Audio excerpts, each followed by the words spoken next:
हम अच्छा से जानी ना, जंगल में केहू अगर सबसे तेज बा तो ऊ हवन बगुला पठान काका। उहे हमनी के मदद कर सकेलन, काहे न हमनी के उनका पास चलल जाओ। लेकिन पठान काका कहाँ मिली हन हम जाने नी। तू हमरा साथे बगुला पठान काका के पास चला, वो हमनी के कौनो न कौनो उपाय जरूर बता दी है।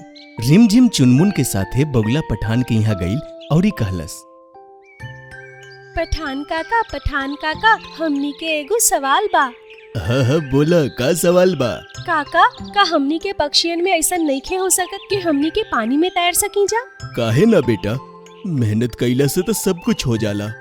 तभी रिमझिम कहलस, काका हमनी के चाहतानी जा कि हमनी के भी पानी में तैर सकी जा। ए पर बगुला हंसे लागल। बस इतने से बात खातिर तू इतना परेशान बाड़ू, लेकिन हमरा पास आ ही गइल बाड़ू तो हम तहर मदद जरूर करब। रिमझिम और चुनमुन बहुत खुश हो गईले और कहले,